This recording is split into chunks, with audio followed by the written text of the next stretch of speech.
Lucky Day. I'm Ned Niederlander. I'm Dusty Bottoms, and together we're The Three Amigos.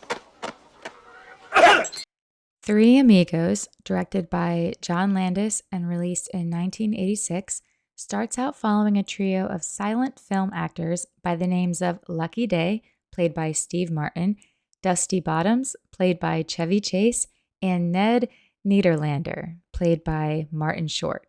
They find themselves down on their luck and unable to find an acting job anywhere in Hollywood. Sorry, recurring hobos! Meanwhile, down in Mexico, a small village is being terrorized by a gang of bandits led by the notorious El Guapo. You're kidding, right? The village leader's daughter, Carmen, happens to see a silent film in their village starring the trio as fearless gunfighters who fight the good fight and protect the innocent. Are we knights?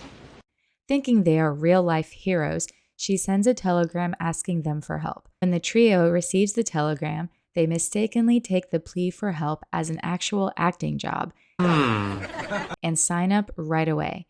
When they arrive at the Mexican village, they soon discover, through a series of hilarious and awkward misunderstandings, that the outlaws are not actors and that everything going on is quite real. Come again? Can this bumbling trio of actors fake their way into saving the town and get rid of El Guapo for good? Oh dear. So nice to see a movie before cultural appropriation was even a term. Do you think my outfit is offensive? Are you Mexican? No. Yes.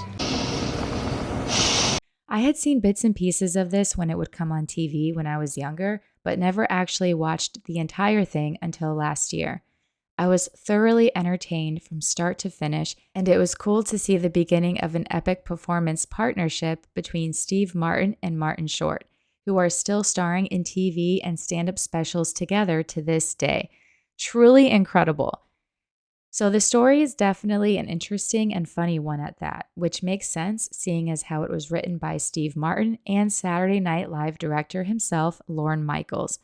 Randy Newman also contributed songs to go along with the screenplay. I think the plot is set up pretty well with little to no pacing issues.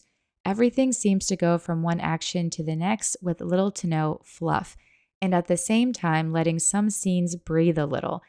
Refreshing. Now, especially when it came to the comedy acts. I'm actually surprised the comedy and jokes still hold up only because of when the film was made, but it just goes to show that good old Western type films will always be fun to watch, and most of the time have a great message. The stars of this movie, Steve Martin, Martin Short, and Chevy Chase, play off each other so well, and it really makes me wonder just how much of the dialogue was improv. Their comedic timing is utter perfection, while still being able to stay mostly in character. A lot of times, it just felt like they were playing themselves. What? But honestly, it worked for this movie. Carmen, played by Patrice Martinez as the village leader's daughter, is a beautiful addition to this take on a Western, because of course there always has to be a damsel in distress. Did you call me? But I do like the comedic spin they put on that aspect, especially when it came to making her a semi-love interest. Alfonso Arau as El Guapo did such a great job as well, having just the right amount of menace and comedic moments. Just his name alone, Guapo in Spanish actually means handsome.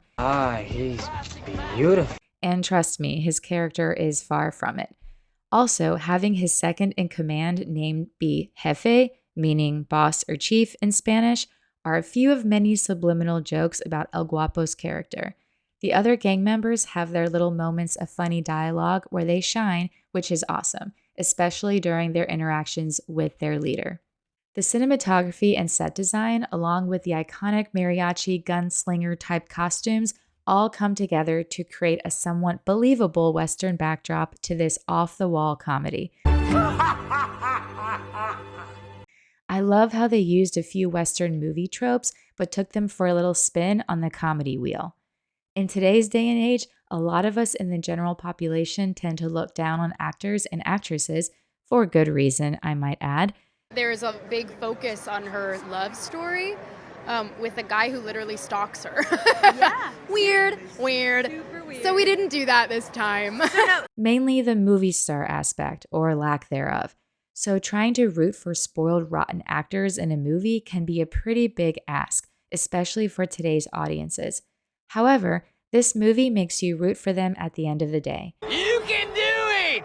Yes, the actors are spoiled, arrogant, and a little selfish here and there, but when push comes to shove, their true characters shine through. The qualities of somewhat bravery, some chivalry, and a very well choreographed intro all helped them gain some confidence in the face of pure villainy, which led up to the fact that they would literally risk their lives to save a village they didn't even know existed until now, and to do it because it's the right thing to do, plain and simple. That's what I'm talking about. Overall, Three Amigos is an entertaining and downright hilarious movie. From the sound stages of classic Hollywood to the dusty streets of the Mexican Old West, the audience is immersed into the world of the early 1900s with a strong comedic flair. Oh, amazing. I think this is a great movie for the entire family. There will be some jokes that will probably fly over the younger ones' heads, but I think it has a little bit of something for everyone. Maybe not for the real little kids, but definitely preteens and up. Highly recommended for a good old gunslinging time. And that's about it. Be sure to like, comment, share, and subscribe for more content, and I hope you have a wonderful day. Adios.